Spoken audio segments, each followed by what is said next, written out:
आज हम बात करेंगे प्रेजेंट परफेक्ट टेंस की। हम लोगों ने प्रेजेंट इंडेफिनिट टेंस पे बात कर ली है, प्रेजेंट कॉन्टिन्यूअस टेंस पे बात कर ली है। प्रेजेंट इंडेफिनिट टेंस का यूज हम तब और तब करते थे जब कोई भी काम हमारी लाइफ में शामिल होता था, तो हम प्रेजेंट इंडेफिनिट टेंस से वो बोलते थे।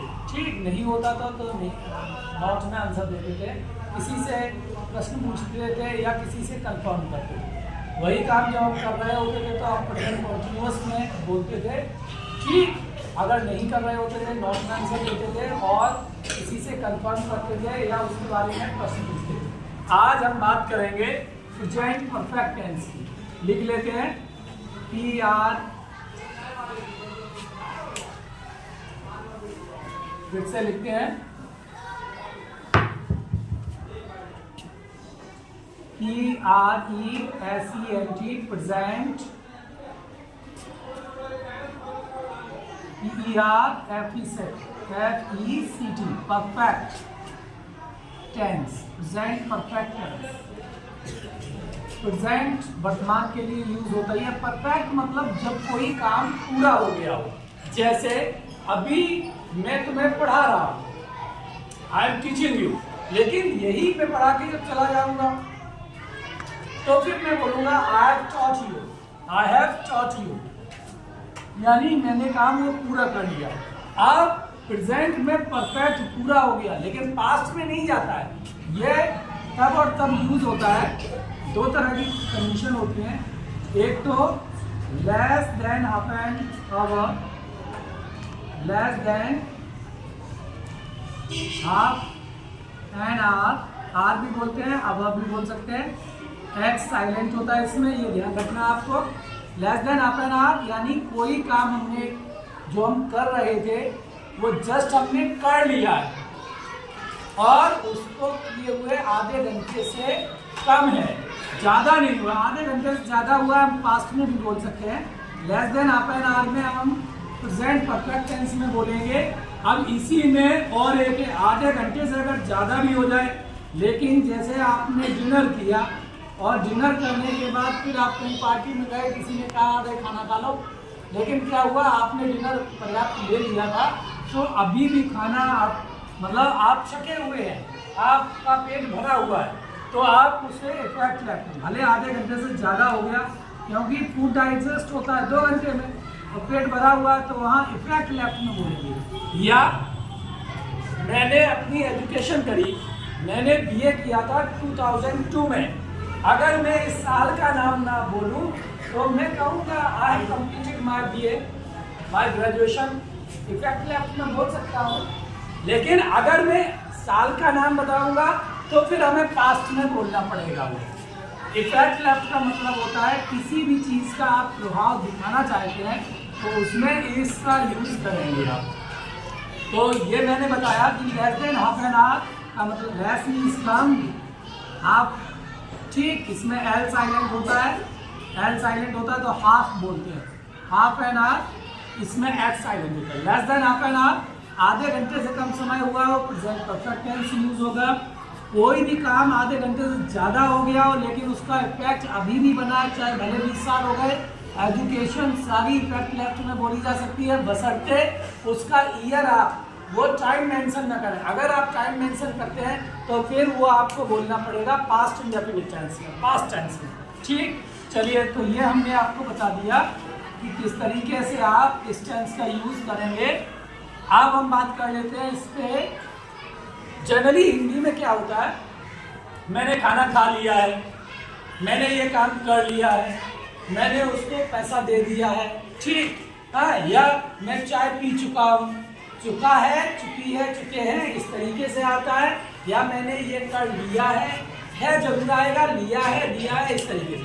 अगर है नहीं आता, ये नहीं आता है और वो वैसे रहता है तो इसका मतलब वो पास्ट में है फिर, ठीक, इस तरीके से।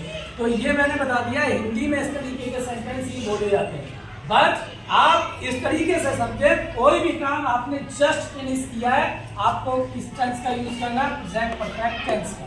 और प्रेजेंट परफेक्ट टेंस का अगर आप अपने लिए यूज करेंगे या टीम के रूप में आप अपने लिए यूज करेंगे या दे के लिए यूज करेंगे या कोई प्लूरल नाउन होगा उसके लिए यूज करेंगे, ठीक, जैसे बॉयज है, गर्ल्स है, ठीक, इस तरीके से।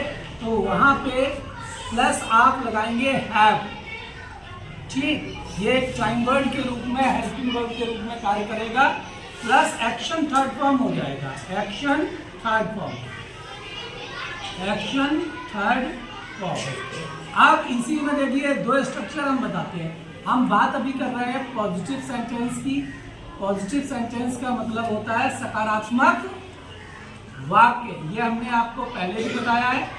फिर से पॉजिटिव सेंटेंसेस यहाँ मैं लिख देता हूँ हिंदी में भी, सकारात्मक वाक्य।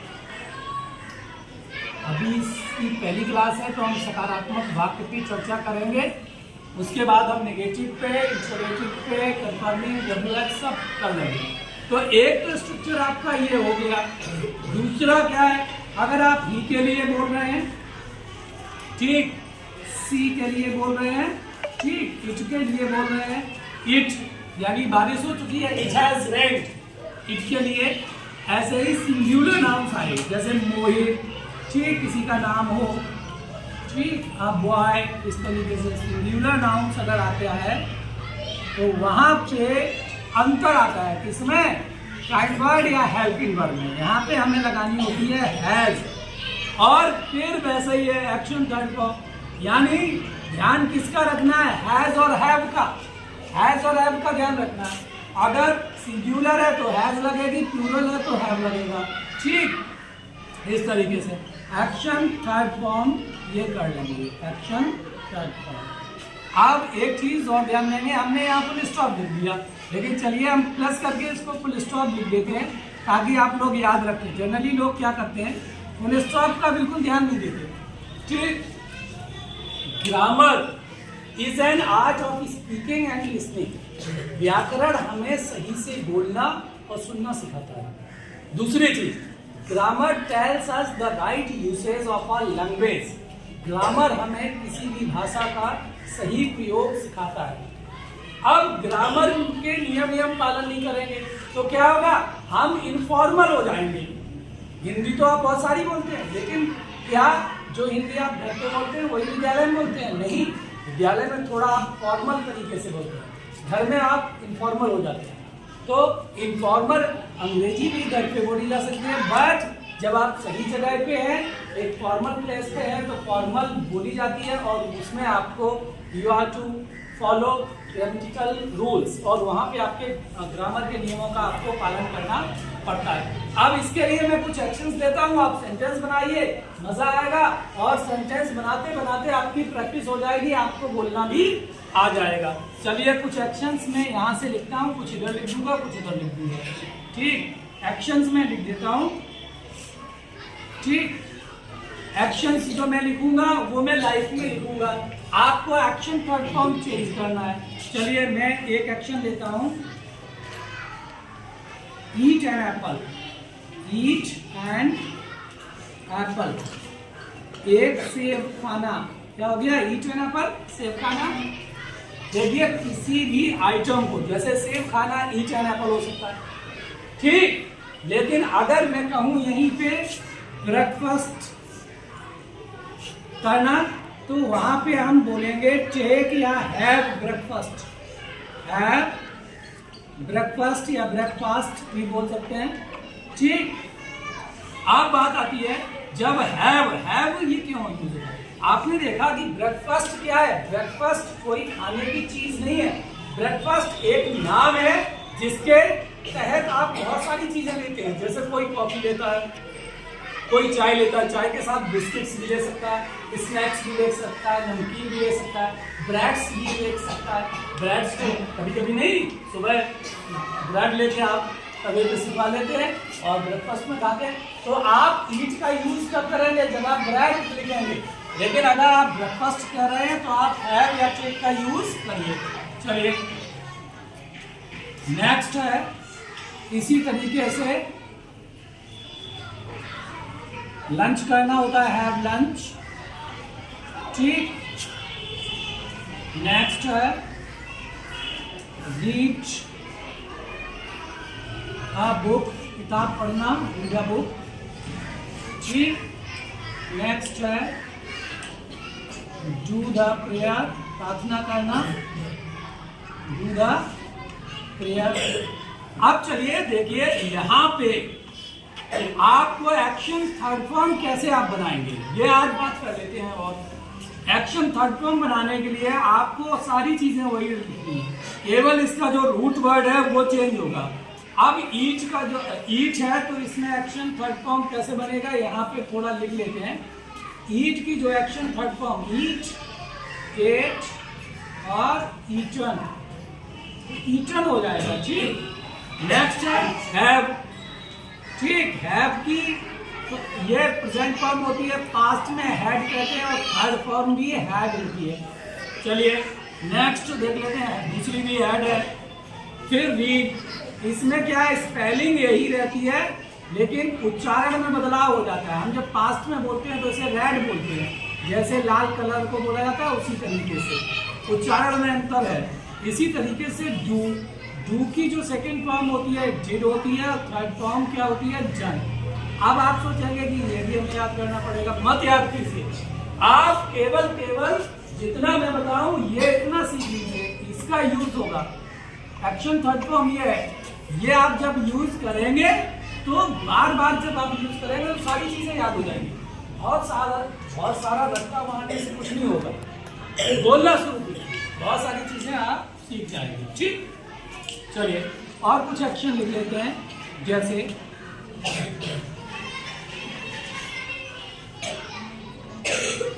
डू द रिगार्ड, नमस्ते करना। किसी बच्चे ने कहा have you done the regard to Aditya sir, आपने कहा हाँ मैंने कर लिया नमस्ते उनसे, I have done the regard to Aditya sir. ठीक है, इस तरीके से तो डन हो जाएगा। इनका यूज आपको करना है, इनमें परिवर्तन होगा। ये एक्शन जब हम लिखते थे तो एज इट इज लग जाती थी, लेकिन एक्शन थर्ड फॉर्म में क्या होगा, ईट की जगह क्या लगेगा, ईटन लगेगा जब आप इसके सेंटेंस बनाएंगे तब। और ये ध्यान से आपको समझ लेना। ठीक, नेक्स्ट 7 नंबर और एक लिख लेते हैं। ठीक, हैव डिनर, शाम का खाना खाना, हैव डिनर हो जाएगा। ठीक, नेक्स्ट है 8 नंबर ईट अ बनाना। अभी आपने केला खाया कि नहीं खाया, तो आप कह सकते हैं आई हैव ईटन अ बनाना, मैंने केला खा लिया। मैंने कहा अच्छा निकालो, बैग में रखा है क्या, कभी कभी बच्चे बैग में रख के नहीं ले जाते हैं, नहीं ले जाना, ये केला गवर्नमेंट किसके लिए दे रही है, आपके लिए, और यू, तो आपको क्या करना है, तो आपने उत्तर दिया आई हैव ईटन अ बनाना। ठीक, नेक्स्ट देखते हैं इसी तरीके से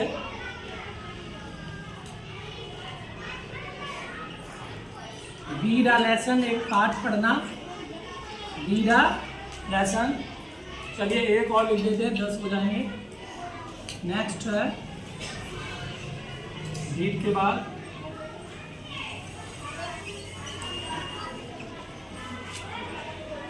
ईट,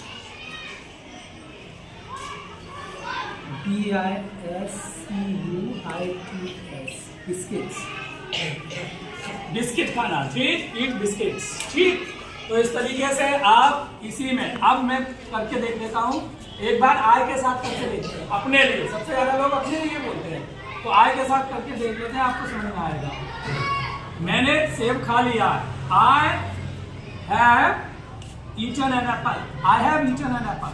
ठीक, मैंने ब्रेकफास्ट कर लिया, I have had breakfast, I have had lunch, I have read a book, I have done the prayer, I have done the regard, I have had dinner, I have eaten a banana, I have read a lesson, I have eaten biscuits. इस तरीके से आप sentence I के साथ बनाएंगे, फिर आप B के साथ बना लेंगे, डे के साथ बना लेंगे, बी के साथ बना लेंगे, सी के साथ, या किसी नाम के साथ भी बना सकते हैं, ये आपके ऊपर। बट अगर आप इतने के साथ भी बना लेंगे तो इसकी अच्छी खासी प्रैक्टिस आपकी हो जाएगी, और you will be able to speak these sentences in your daily conversation.